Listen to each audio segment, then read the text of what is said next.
Selamat datang di channel Alur Donghua. Sebelum menonton, silahkan subscribe, biar Mimin tambah semangat update-nya. Ketika Hanli mendengar ini, dia dengan tenang bertanya, "Apa maksudmu, rekan Taois?" Sejauh yang saya tahu, sekolah Tao Naga Api sangat ketat tentang buku-buku kuno. Itu hanya terbuka untuk murid dan tetua dalam. Ini perlu direkomendasikan oleh tetua dalam sekte. Jika tidak, bahkan jika Anda memiliki kultivasi alam abadi sejati, Anda hanya dapat posisi murid luar. Setelah lama pengujian, Anda hanya dapat memiliki kesempatan untuk memasuki murid dalam. Kata bayangan itu. Jadi, Anda dapat menemukan seseorang untuk merekomendasikan saya. Hanli mengangkat alisnya. Sejujurnya, aku tidak bisa melakukan itu. Namun, saya kebetulan tahu cara untuk membantu Anda mendapatkan token murid dalam dari seorang penatua sekolah Tao Naga Api. Selama Anda memiliki benda ini, Anda dapat langsung bergabung dengan murid dalam sekolah Tao Naga Api. Bayangan itu berkata. Hanli tersenyum, dan berkata, "Karena kamu sudah tahu, silakan beritahu aku. Informasi ini lebih dari cukup bagiku untuk membayarmu. Sebelumnya, saya menerima misi dari aliansi. Isinya adalah untuk membantu keluarga tetua murid dalam sekolah Tao Naga Api untuk memecahkan masalah besar. Hadiahnya adalah token murid dalam dari sekolah Tao Naga Api yang ditinggalkan oleh tetua. Sekarang, saya dapat mentransfer misi ini kepada Anda." Bayangan itu menatap Hanli dan berkata, "Hadiah misi ini tidak rendah, saya khawatir kesulitannya tidak rendah," kata Hanli setelah sedikit ragu. Sejujurnya, misi tersebut tidak mengungkapkan tugas khusus. Itu hanya mengatakan bahwa kultivasi alam abadi sejati diperlukan untuk menyelesaikannya. Adapun detail spesifiknya, saya harus pergi ke keluarga dan untuk tahu. Meskipun bayangan itu tidak mengatakan apapun secara spesifik, dia juga secara samar mengungkapkan beberapa informasi yang dia ketahui. Lalu apakah ada batasan waktu untuk misi ini? Hanli berpikir sejenak dan bertanya lagi. Tidak, mereka yang menerima misi ini akan mendapatkan slip giok. Selama slip giok tidak pecah dengan sendirinya, berarti misi ini masih berlaku. Bayangan itu berkata. Setelah berpikir sejenak, Hanli menerima misi tersebut. "Baiklah, aku akan menerima misi ini. Aku harus menyusahkan rekan Taois untuk memberiku slip giok dan barang-barang lainnya." Saat dia selesai berbicara, dia mengangkat telapak tangannya dan tas penyimpanan biru terbang ke tengah susunan lampu hijau. Pada saat yang sama, secarik batu giok putih perlahan terbang keluar dari piringan larik. Setelah Hanli mengambil slip batu giok itu, dia melihatnya sebentar dan kemudian mengirimkan indera spiritualnya ke dalamnya. Deskripsi misi di slip giok memang sesingkat yang dikatakan orang itu, dan bahkan ada peta di dalamnya. Menurut tanda di peta, itu adalah peta benua awan kuno. Namun, setelah menjelajah sebentar, dia menemukan bahwa peta ini cukup sederhana. Itu hanya menunjukkan area di sekitar Gunung Zhongming di benua awan kuno. Area lainnya kosong. Ini adalah peta pelacakan. Ketika Yang Mulia tiba di Gunung Zhongming benua awan kuno, itu akan menunjukkan rute terpendek antara pemegang dan tujuan. Pria misterius itu memeriksa tas penyimpanan yang diberikan Hanli padanya dan berkata, "Begitu. Terima kasih, rekan Taois." Hanli mengangguk. Pria misterius itu sedikit membungkuk pada Hanli, dan sosoknya kabur dan menghilang. Disarai yang mengambang di atas laut juga bergetar sedikit, dan cahaya hijau memudar lalu menghilang. Setelah Hanli menyingkirkan topengnya, sosoknya kabur dan berubah menjadi pelangi panjang, terbang lurus ke arah Pulau Blackwing. Beberapa hari kemudian, panasnya lelang sekali dalam seabad belum hilang, dan seluruh Pulau Blackwing masih sangat ramai. Banyak toko memanfaatkan kesempatan ini untuk menarik pelanggan. Jalan-jalan kota penuh sesak dengan orang-orang. Ada juga banyak sosok yang terbang di udara. Di jalan lebar menuju pusat kota, seorang pemuda berjubah hijau biasa berjalan pelan. Di sampingnya adalah pemuda berkulit gelap yang tampak sama biasa. Mereka adalah Han Li dan Mu Sue. Senior Liu, saya selalu merasa bahwa Anda bukan orang biasa. Saya tidak menyangka Anda benar-benar bisa mendapatkan kualifikasi teleportasi ke Menara Bintang Surgawi. Pemuda berkulit gelap itu menyeringai. Han Li hanya tersenyum dan tidak menjelaskan apapun. Ketika Mu Sue melihat ini, dia tidak melanjutkan berbicara. Dia benar-benar kagum pada senior di depannya ini. Tentu saja, ada juga jejak kerinduan yang tersembunyi di lubuk hatinya. Pernahkah kamu berpikir untuk meninggalkan Pulau Blackwing di masa depan untuk melihat dunia luar? Han Li melirik ke berbagai orang di jalan dan tiba-tiba bertanya. Dunia luar, Pulau Blackwing adalah tempat paling makmur di seluruh Laut Blackwing. Jika kultivator lepas seperti saya pergi ke tempat lain, saya khawatir akan sulit bagi saya untuk mencari nafkah. Mu Sue awalnya tertegun, lalu dia berkata dengan sedikit melankolis. Dunia ini besar, dan Laut Blackwing bukan satu-satunya tempat. Kualifikasi kultivasi Anda tidak buruk, tetapi Anda kekurangan sumber daya, kata Han Li sambil tersenyum. Kualifikasi kultivasi saya tidak cukup baik untuk Anda, senior. Saya hanya berharap bisa bertemu lebih banyak majikan seperti Anda di masa depan dan mendapatkan lebih banyak batu roh. Mungkin saya bisa mendaki sedikit lebih jauh di jalur kultivasi, kata Mu Sue dengan senyum. Han Li memandang pemuda ini, yang agak mirip dengannya. Dia berpikir bahwa ketika dia pertama kali memasuki jalur kultivasi, kualifikasinya jauh lebih buruk daripada pemuda ini. Jika dia tidak mendapatkan botol kecil itu secara tidak sengaja, dia tidak akan sebaik pemuda ini. Dia tersenyum dan tidak mengatakan apa-apa lagi. Di bawah bimbingan Mu Sue, dia bergegas menuju Menara Bintang Surgawi. Setelah sekitar 1 jam, keduanya berjalan ke ujung jalan utama kota. Sebuah alun-alun batu putih yang menempati area seluas ribuan kaki muncul di depan mereka. Hanya ada beberapa orang di alun-alun, dan mereka bergegas menuju menara batu bundar di tengah alun-alun. Han Li mendongak dan melihat bahwa menara batu itu tingginya lebih dari 1000 kaki, dan ada garis-garis dengan kedalaman dan bentuk yang berbeda di permukaannya. Senior, Menara Bintang Surgawi ada di depan kita. Aku akan mengirimmu ke sini, kata Mu Sue dengan hormat sambil membungkuk dalam-dalam pada Han Li. Ketika dia meluruskan tubuhnya, dia menemukan bahwa tidak ada seorang pun di depannya. Sedikit kekecewaan melintas di matanya. Pada saat ini, dia tiba-tiba mendengar suara yang dikenalnya di kepalanya. Mu Sue, jangan terlalu meremehkan dirimu sendiri. Batu roh dan buku teknik kultivasi di kantong penyimpananmu adalah hadiah perpisahanku. Jika kamu berlatih dengan rajin di masa depan, kamu mungkin bisa membuat nama untuk dirimu sendiri suatu hari nanti. Pemuda berkulit gelap itu tertegun sejenak. Dia menyentuh pinggangnya dan menyadari bahwa ada tas penyimpanan di sana. Dia melihat sekeliling sebentar dan akhirnya menemukan sosok hijau tinggi di dekat menara bundar. Pemuda itu melihat sosok itu dari jauh, dan perasaan hangat membuncah di hatinya. Dia membungkuk lagi untuk waktu yang lama. Han Li tidak berbalik untuk melihatnya lagi. Dia berjalan lurus menuju menara bundar. Menara bundar itu bulat sempurna, dan tidak ada pintu masuk yang terlihat. Saat dia merasa bingung, gelombang aneh kekuatan spiritual datang dari pintu. Ada kilatan cahaya di lengan bajunya, dan sebuah benda terbang keluar. Dia melihat sekeliling dan melihat token hitam yang diberikan Master Pulau Lu Jun padanya terbang ke pagoda. Dengan kilatan cahaya, itu menghilang tanpa jejak. Saat fluktuasi spasial menyebar, sosoknya tiba-tiba menghilang.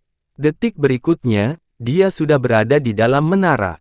Han Li mengalihkan pandangannya ke sekelilingnya dan melihat bahwa bagian dalam pagoda bundar itu berlubang seperti cangkir terbalik.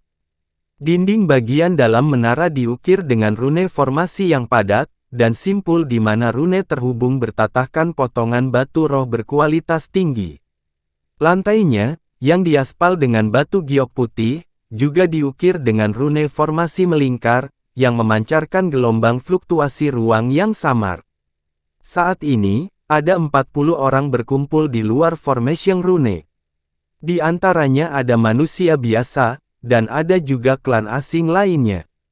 Semuanya memiliki ekspresi yang berbeda, tetapi aura mereka tidak lemah. Tatapan Hanli menyapu orang-orang ini, dan ketika jatuh pada seorang wanita berbaju merah, dia berhenti untuk sejenak. Wanita ini memiliki penampilan cantik tiada taraf yang menyebabkan hati orang lain berdebar kencang. Gaun merahnya yang berapi-api melengkapi sosok anggunnya, dan itu menarik garis besar sosoknya yang indah ke tingkat yang hampir sempurna. Meskipun fitur wajahnya sangat indah, alisnya agak panjang dan sempit, memperlihatkan aura yang sangat dingin. Itu sangat kontras dengan sosoknya yang hot dan mempesona, tapi itu tidak membuat orang lain merasa aneh sama sekali. Banyak orang di sekitar diam-diam melihat wanita ini.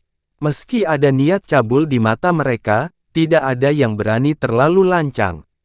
Meskipun Hanli melihat beberapa kali lagi, itu bukan karena dia memiliki pemikiran romantis di dalam hatinya, tetapi karena dia menemukan bahwa dia tidak dapat merasakan aura kultivasi wanita itu, jadi dia sedikit waspada di dalam hatinya. Untuk mengintip orang lain, wanita berbaju merah telah menutup mata. Dia hanya menyilangkan tangan di depannya. Dia tiba-tiba sepertinya memperhatikan sesuatu. Dia mengangkat kepalanya dan melirik Hanli. Melihat bahwa dia sedang mencari di tempat lain, dia segera mengalihkan pandangannya. Semua orang sudah lama menunggu, waktu teleportasi telah tiba. Semuanya, tolong pegang jimat ini di tangan Anda, lalu Anda bisa masuk ke dalam arai. Pada saat ini, sebuah suara tua tiba-tiba terdengar. Hanli menoleh dan melihat bahwa seorang lelaki tua berjubah abu-abu yang duduk bersila di sisi barisan telah berdiri, dan ada pelat susunan melingkar di tangannya. Tetapi dia melihat bahwa lengan jubahnya yang lain melambai, dan tiba-tiba puluhan lampu biru terbang keluar, masing-masing terbang ke setiap orang yang hadir. Hanli melambaikan satu tangan dan menangkap cahaya biru terbang di tangannya. Cahaya biru menyatu, dan itu adalah jimat yang agak misterius. Ada lusinan rune perak samar yang berkedip di atasnya. Itu sebenarnya adalah teks roh perak miring. Saat ini, orang-orang lainnya juga memegang jimat di tangannya. Tanpa banyak bicara, mereka semua berjalan menuju pola susunan melingkar di tanah. Hanli secara alami mengikuti kerumunan dan melangkah ke barisan. Setelah semua orang berdiri diam, lelaki tua itu memegang piring susunan di satu tangan dan memberi isyarat dengan tangan lainnya. Dia menekan pelat susunan dengan kuat dan dengan cepat melantunkan mantra. Hanya suara, bas, yang terdengar.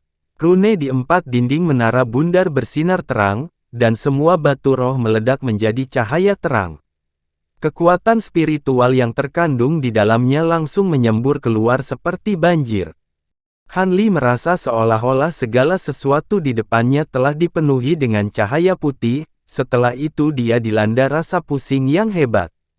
Dia bisa mendengar suara siulan dari sesuatu yang merobek udara, terkadang dekat, dan terkadang jauh.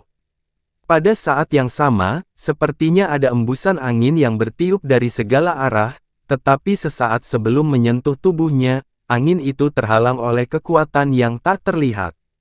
Setelah beberapa waktu, perasaan aneh ini tiba-tiba menghilang, dan penglihatannya berangsur-angsur menjadi jelas. Dia mengamati sekelilingnya dan menemukan bahwa mereka telah dipindahkan ke gua bawah tanah yang besar. Dinding dan dasar gua sangat mirip dengan yang ada di Menara Bintang Surgawi. Rune yang sama diukir di dinding, dan batu roh yang sama tertanam di dinding. Jimat yang dia pegang di tangannya telah menghilang. Dia tidak bisa menahan senyum pahit ketika dia melihat ini. Dia awalnya ingin mempelajarinya sedikit, tetapi dia tidak menyangka bahwa upacara teleportasi yang terjadi sekali dalam 100 tahun benar-benar secepat kilat. Sebelum dia bisa bereaksi, semuanya sudah berakhir. Pada saat ini, di ruang terbuka di luar barisan, ada seorang lelaki tua kemerahan berambut putih duduk bersila. Di belakangnya berdiri 30 orang dengan pakaian berbeda, dan banyak dari mereka tidak terlihat seperti orang dari Laut Black Queen. Ketika Han Li dan yang lainnya berjalan turun dari barisan di tengah gua, orang-orang itu juga menaiki tangga di sampingnya. Saat mereka melewati orang-orang ini, Han Li entah kenapa menjadi waspada, dan dia melirik beberapa dari mereka dari sudut matanya. Ada pria dan wanita di antara orang-orang ini, dan mereka terlihat biasa saja. Auranya sangat stabil, dan bahkan ekspresinya pun tidak abnormal. Namun, untuk beberapa alasan, Han Li secara tidak sadar merasa bahwa orang-orang ini mengungkapkan aura yang sangat berbahaya, dan sudut matanya berkedut beberapa kali. Pada saat ini, seorang pria kekar berkulit hijau berjalan keluar dari kerumunan yang diteleportasi bersama mereka. Dia datang ke depan lelaki tua itu, membungkuk sedikit, dan berkata dengan suara keras. "Penatua Yi, kamu telah bekerja keras. Selama 100 tahun ke depan, izinkan saya menggantikan Anda." "Haha, saya pikir Tuan Pulau akan mengirim seseorang ke sini, tetapi saya tidak menyangka itu adalah Anda, Saudara Lu. Kemudian saya akan menyerahkan sisanya kepada Anda. Nikmati waktu luang, dan saya akan kembali untuk melaporkan dulu." Orang tua itu tertawa dan berdiri dari tanah. Dia membalikkan tangannya untuk mengeluarkan cakram susunan melingkar dan berkata sambil tersenyum. Pria kekar mengambil disarai, dan keduanya mengucapkan selamat tinggal satu sama lain. Pria tua itu juga masuk ke barisan dan berkata sambil tersenyum. Setelah beberapa saat, ada semburan cahaya putih di dalam gua, dan orang-orang di dalam barisan diteleportasi kembali ke Pulau Black Queen. Melihat orang-orang itu menghilang, jejak kewaspadaan di hati Han Li berangsur-angsur menghilang. Pada saat ini, pria kekar dengan kulit hijau menyingkirkan piringan arai, dan menoleh ke kerumunan dan berkata, "Jika kalian semua ingin kembali ke wilayah Laut Angin Hitam, kalian bisa datang ke sini lagi setelah 100 tahun.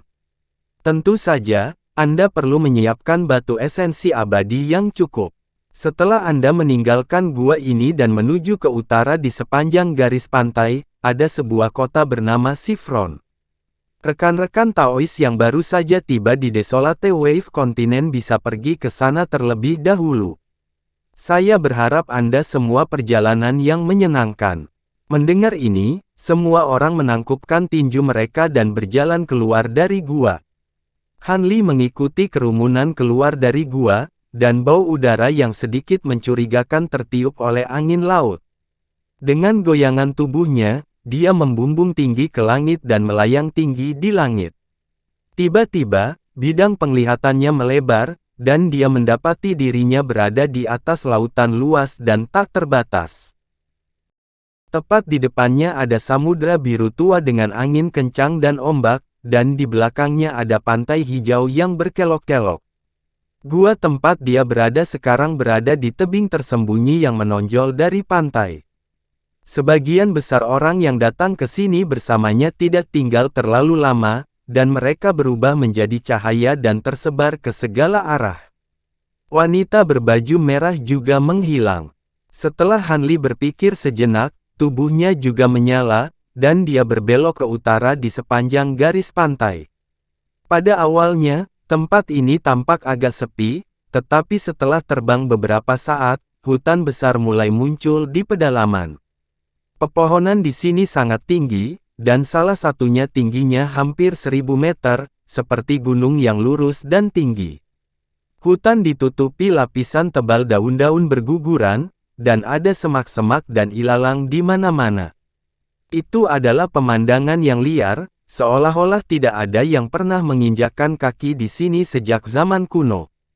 Di hutan liar ini ada dua raungan panjang di kejauhan.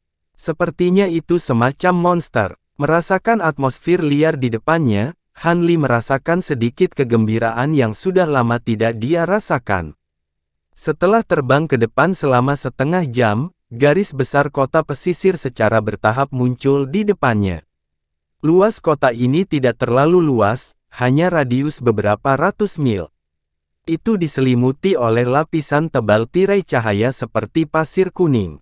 Sekilas, itu tampak seperti cangkang kura-kura raksasa berwarna kuning cerah, menutupi seluruh kota.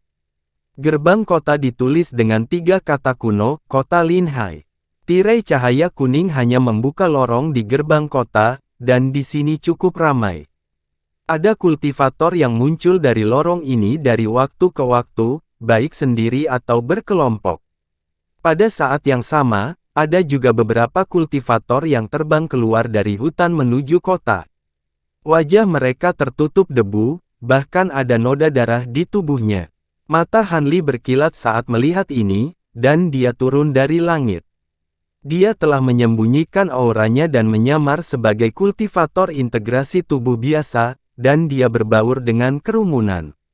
Ada 2 kelompok penjaga berjubah biru berdiri di pintu masuk kota, dan keduanya berada di tahap tempering spasial. Yang memimpin tahap integrasi tubuh. Namun, penjaga ini tidak menanyai para kultivator yang memasuki kota, dan bahkan wajah asing seperti Han Li dapat dengan mudah memasuki kota setelah membayar beberapa batu roh. Setelah memasuki kota, ada jalan lebar yang memanjang ke kota, dan ada berbagai macam toko di kedua sisi jalan. Tidak banyak orang di kota, tetapi kebanyakan adalah kultivator, dan semuanya memiliki basis kultivasi yang tinggi, sehingga manusia sangat langka. Penampilan toko-toko di pinggir jalan tidak cantik, bahkan ada yang terlihat sangat sederhana dan kasar. Hal-hal di dalamnya adalah semua jenis ramuan roh, biji, bahan binatang iblis, dan bahan primitif lainnya. Hah! Han Li melihat sekeliling dan berteriak kaget. Toko-toko ini terlihat sangat biasa, tetapi kualitas barang-barang yang ditampilkan di dalamnya tampaknya bagus, dan tidak kalah dengan toko-toko bermutu tinggi di kota Blackwing. Kota Linhai ini, lebih tepat untuk menyebutnya sebagai benteng bagi para kultivator untuk mengisi kembali persediaan mereka. Dia berhenti di jalan dan melihat sekeliling sejenak, lalu berjalan menuju toko kelontong. Tidak ada banyak bisnis di toko, dan hanya pria jelek dengan wajah bopeng yang duduk di belakang meja kasir. Ketika dia melihat Han Li masuk, dia buru-buru berdiri. "Senior, apa yang kamu inginkan?" Meskipun toko kecil, namun memiliki rangkaian barang yang lengkap, dan pastinya tidak akan mengecewakan Anda. Pria jelek itu hanya seorang kultivator formasi inti, dan ketika dia merasakan aura integrasi tubuh pada Han Li, sikapnya sangat hormat. "Apakah Anda memiliki peta untuk dijual di sini?" Han Li bertanya langsung. "Iya, saya memiliki peta hutan pemakaman ajaib terlengkap di sini. Jika senior ingin berburu binatang iblis atau memetik ramuan roh apapun, Anda dapat menemukannya di peta ini." Pria jelek itu menjawab sambil tersenyum. Dia membalik tangannya dan mengeluarkan slip giok hijau. Hutan pemakaman ajaib, hati Han Li tergerak, dan dia segera mengerti. "Saya tidak ingin peta hutan pemakaman ajaib. Apakah Anda memiliki peta benua Wastelen di toko ini? Selain itu, jika Anda memiliki peta benua terdekat lainnya, Anda juga dapat mengeluarkannya." Han Li bertanya. Pria jelek itu tertegun sejenak ketika mendengar ini, dan menatap Han Li dengan ekspresi aneh. "Apa, kamu tidak memilikinya?" Han Li sedikit mengernyit. Iya, pria jelek itu buru-buru menyingkirkan ekspresinya, membalik tangannya, dan mengeluarkan slip giok kuning dan biru. Han Li mengulurkan tangan dan mengambil slip giok kuning, dan indera ilahi memeriksanya. "Ini adalah peta benua Wastelen kita, dan slip batu giok biru adalah peta area terdekat. Senior pasti menemukan tempat yang tepat untuk membeli peta dari toko ini. Keluarga saya telah berkecimpung dalam bisnis slip giok peta selama beberapa generasi." Peta benua Wastelen baik-baik saja, tetapi peta benua terdekat jarang ditemukan. Di seluruh kota Linhai, saya khawatir hanya toko ini yang memilikinya. Pria jelek itu berkata dengan bangga. Pria jelek itu tidak menyombongkan diri. Konten yang terekam dalam slip giok kuning jauh lebih kaya daripada peta biasa. Tidak hanya medan benua Wastelen yang digambar dengan jelas, beberapa area khusus juga ditandai dengan deskripsi terperinci. Di antaranya adalah hutan pemakaman ajaib di luar kota Linhai. Hutan ini memiliki radius puluhan ribu mil, dan ada semua jenis binatang iblis yang tinggal di dalamnya. Bahkan ada beberapa binatang iblis tingkat abadi yang dikabarkan di kedalaman. Itu adalah tempat yang sangat berbahaya. Selain itu, ada semua jenis materi surgawi dan harta duniawi di dalam hutan. Oleh karena itu, menarik banyak orang dari sekitar puluhan ribu mil untuk datang ke sini untuk berburu binatang iblis. Tentu saja, setelah memasuki hutan, apakah mereka hidup atau mati, dibunuh oleh binatang iblis, atau dibunuh oleh orang lain, tidak ada yang peduli. Ada banyak tempat berbahaya di benua Wastelen, dan hutan pemakaman ajaib hanyalah salah satunya. Dibandingkan dengan tempat ini, Laut Blackwing bisa dianggap sebagai daerah yang sangat aman. Indera ilahi Hanli dengan cepat menarik diri dari slip giok kuning, dan wajahnya agak suram. Meskipun dia sudah siap, tampaknya dunia abadi di luar laut angin hitam jauh lebih berbahaya daripada yang dia kira.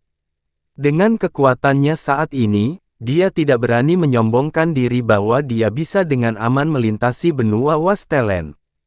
Dapat dikatakan bahwa masa depan tidak dapat diprediksi. Mata Hanli berkedip-kedip, dan indera ilahinya tenggelam ke dalam batu giok biru lagi. Setelah beberapa saat, indera ilahinya menarik diri dan dia menghela nafas panjang. Meskipun peta ini adalah peta benua terdekat, namun jauh lebih detail daripada benua Wastelen. Hanya ada beberapa area utama yang ditandai. Seperti yang dia duga, antara benua Wastelen dan benua terdekat ada beberapa wilayah laut. Benua awan kuno tempat jalur Tao Naga Lilin berada di sebelah timur benua tanah air, dan keduanya dipisahkan oleh wilayah laut yang disebut Laut Badai. Kota Linhai di mana dia sekarang berada di perbatasan paling barat dari benua Wastelen. Jika dia ingin mencapai benua awan kuno, pertama-tama dia harus melintasi seluruh benua tanah air dan menyeberangi Laut Badai Petir.